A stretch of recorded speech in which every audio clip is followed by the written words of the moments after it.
Welcome back to Operation Arsenal, guys. We've just beaten Southampton 3-1, but once again, we've had to wait for a big performance in the second half. At least it wasn't injury time this time around.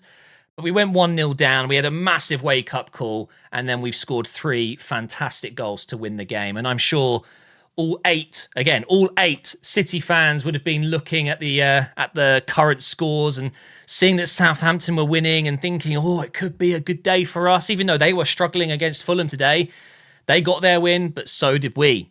So I'm sorry, City fans. I'm sorry. Another week of hate watching for you guys. But it wasn't a very good first half, was it? I'm sure a lot of people would agree that although on paper, and you can see momentum and the stats heavily in our favour also in the first half, but genuinely just watch football with your eyes and you'll see it was disjointed, it was lethargic, it was slow.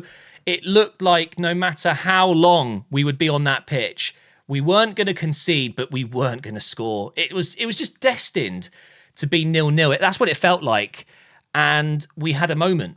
There was a shift, and it was conceding. This moment right here where Archer got through on goal, and it was one of their first, there wasn't many chances, but one of their first proper chances, and they tucked it away. And straight away, I was watching it with friends, and I just said straight away, no, it's fine. That's what we actually needed. And sometimes in football, you need those moments, a wake-up call. Conceding a goal sometimes is really important because something just clicked. Every single player was like, this is now a different game. We're 1-0 down. This is no longer score to win it. It's score to equalise, to rescue a point, which is not good enough. So, although it was a good finish and frustrating to concede at home, of course, I'm glad it happened because I'm fairly certain, whilst we might have scored at some point when it was 0-0, these 3 goals are a direct response to being 1-0 down. And the shift in momentum, the atmosphere in the stadium, everything changed. And we made some big substitutions. I've got to give it to Arteta. Taking off 3 players in one go, 60 minutes into the game, it was absolutely huge. The difference, Jesus coming off, Sterling, Jorginho, 2 ex-Chelsea, technically... Jorginho almost played for City, never actually played for him. I could have said then 3 ex-City players, but Jesus, again, just... I don't really know how to just do a brief explanation, but the guy just frustrates the hell out of me with his constant... It reminds me of Gabby Martinelli sometimes. It's the constant desire to just dribble with his head down and just get your head up and look for a pass or whatever. I'm telling you, the Havertz goal... It was such a good finish. And Jesus just wouldn't have done that. He would have attempted to run at goal 100%. He would have tried to take on the keeper and go around him or something. And Havertz just gets the ball. He's like, I'm just going to smash it. Smashes it in off the post, 1-1. Changes the game. Havertz needs to play up top. We all know it. We don't want to see Jesus at number 9 anymore. The guy just isn't a number 9. He isn't. And we're all seeing... the exact same thing that City fans saw, all of them, all 8. I need to stop making that joke. It's so disrespectful. But Jesus obviously was never going to make it as the number 9 at City. And obviously he had Aguero ahead of him and he would have had Haaland ahead of him as well. But he ended up playing on the wing, and that's exactly what I think will happen here. Honestly, I think he'd be pretty good out on that left wing if that was his normal, just every game position. But... for whatever reason, Arteta wanted to start him today, and it didn't work. We looked so much better when he came off. And Sterling, I'm not going to dig him out too much because, look, he's come in on loan, very last minute. There's no doubt that it was a great opportunity for him that, Arsenal popped up when it did, and it made sense for all parties. He hasn't had an insane start as an Arsenal player. He's played well in the Cup against Bolton. He started today and he had some good moments where he ran at defenders and got the cross in. But again, we just looked so much better when we changed it up. And fair play to Martinelli because he's come on, got himself a goal, which was a brilliant finish, by the way. Another assist from Saka. He got 2 today.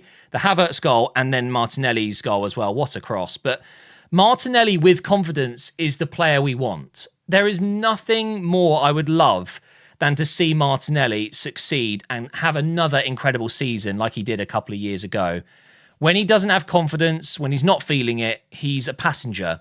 Today, he was brilliant, so I'm really happy with him. And I've got to say, Trossard didn't impress me today. I thought we were missing him massively throughout the first half, and I was excited to see him come on. And look, every game, players can have a bad game, a good game. It's just part of football, but he had a stinker today. The amount of times I was screaming at him to pass, do something, square it, just wasn't his game. But he got lucky. That third goal we scored, which finally SAKA got, really deserves a goal. He's been getting all the assists.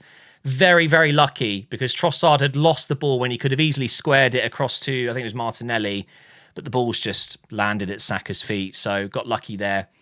Jorginho, does he deserve another season if this extension, this 1 year added contract, is that going to be extended again? Because I do wonder if Jorginho has the legs anymore, because it's all up here, you can tell.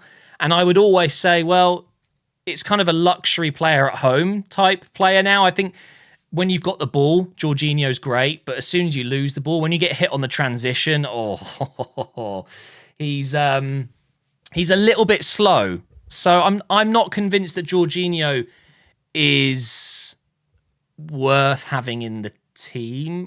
It's really, really harsh, because I think he's had some great moments in an Arsenal shirt, and I know the players love him, but again, as soon as he comes off the pitch, the difference Marino brought, and he wasn't even that good, Marino. It's just a bit of energy and power. Jorginho just doesn't have that. He's so slow. He's not very physical.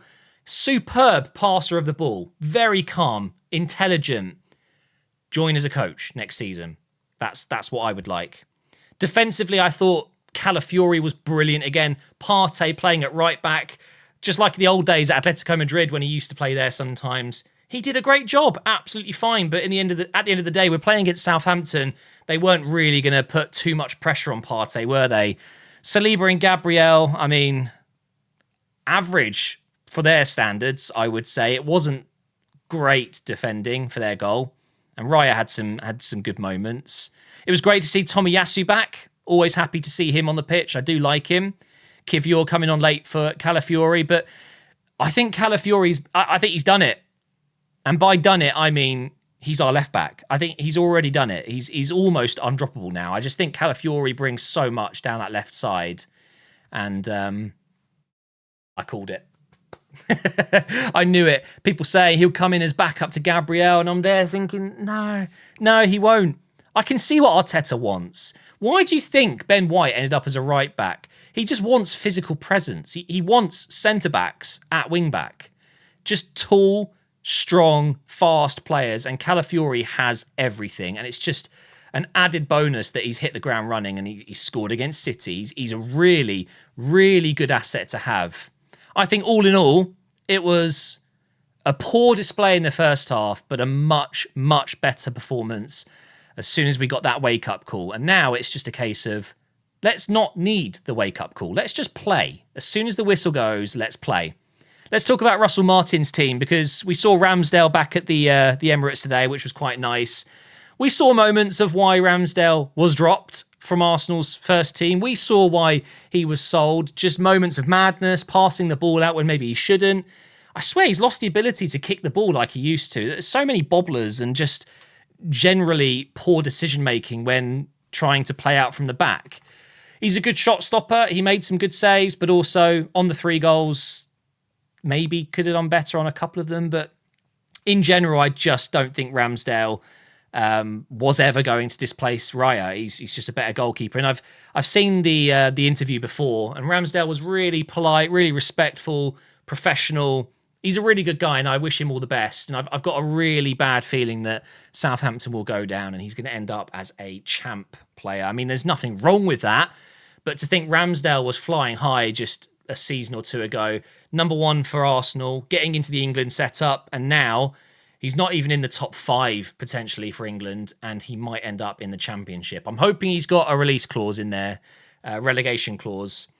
But I thought at times Southampton looked okay. You know, I think Stewart getting injured again. Water's wet. He's always injured. So it was good to see that Archer came on. And I know he was an expensive signing, but he's a good young player. And I do like Dibbling as well. I think he'll have a good season. Their goal was really good. And they had some other chances. They could have maybe got 2 or 3 today. On another day, maybe they do. Part of me hopes they can survive because I kind of like Southampton, but I hate playing against them. It's just like a yearly thing. We always seem to... Well, it wasn't last year, obviously, but it seems to be one of those bogey fixtures for us. Really, really annoying playing against Southampton. Not looking forward to the away fixture because that's the real horrible one, which we've typically lost over the years. But I think, all in all, they weren't bad today. And that's against one of the best sides at home in the league. So I'll be keeping an eye on Southampton. And fingers crossed that they don't go down just purely because of Ramsdale. I do like him. So let's go into the Premier League table. Liverpool, of course, got their win against Palace, so they're 1 point clear still. City got their win. I mean, honestly, I am pretty happy considering, the fact that we've had Tottenham, Villa, City. We've got quite a few games out of the way and we've played 7 now. So it technically is going to get easier. For example, if you didn't know, the whole of December, Arsenal don't even leave London. We've got all London fixtures, whether it's at home or away. We're going to, Fulham, and it's perfect to maybe just start building and building and building. Liverpool will, I think, slow down. They will drop points. Man City, without Rodri, are going to struggle in some games. I think, actually, if Chelsea and Villa win, I'd be worried about them more than some of the other teams that should be higher up. I'm sure Man United will eventually start winning again, and I would expect to see Brighton a little bit higher up and Newcastle and Tottenham. But honestly, keep your eye on Chelsea. They're starting to click. I think they could be building something quite good there. Funny that, isn't it, when you spend $1.5 billion? But that's it for this episode. Hope you enjoyed it, guys. Thanks to everyone who came out to the stream this morning as well. And we're back on Monday with a modded Arsenal career mode.